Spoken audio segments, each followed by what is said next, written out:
Okay, here's our second example for the day.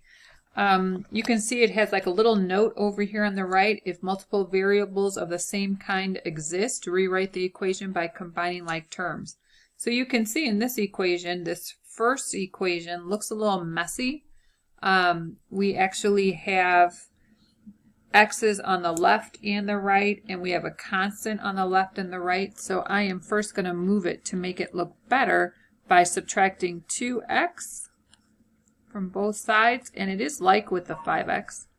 And then I'm going to add 10 to both sides. I know that's a little sloppy. When you do that, 5x minus 2x becomes 3x. And then we have this plus y hanging out. And then over here we combine these to get 4. Okay? Here we have an equation that does not have a variable by itself, and we don't have a variable by itself in this red one we just drew.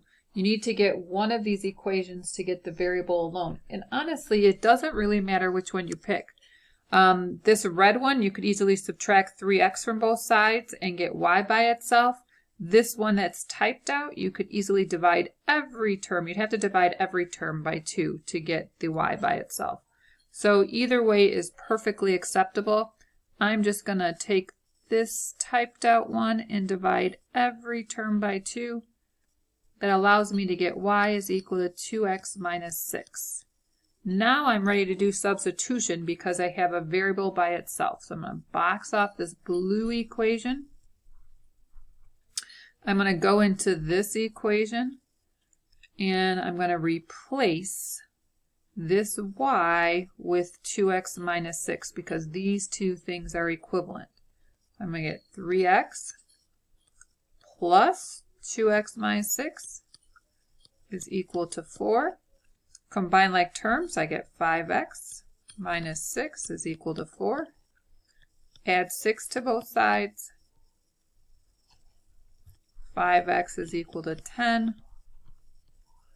Divide by 5. And I get x is equal to 2.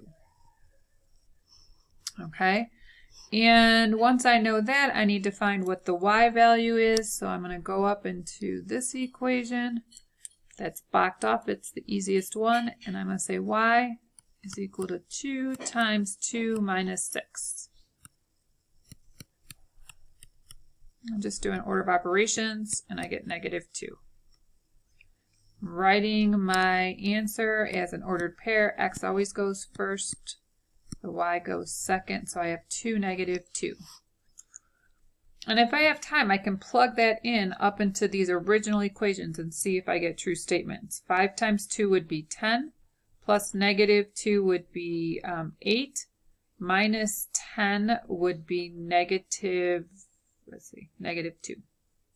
Over here, so this left side was negative 2. 2 times 2 is 4, minus 6 would also be negative 2, so that checks in the first equation. I can try this other original equation. 2 times the y value of negative 2 is negative 4, so the left side is negative 4. This would be 4 times 2, which is 8, minus 12 is also negative 4, so it does work. I know I'm right. All right, that's number 2. Not bad. We only have one more to go.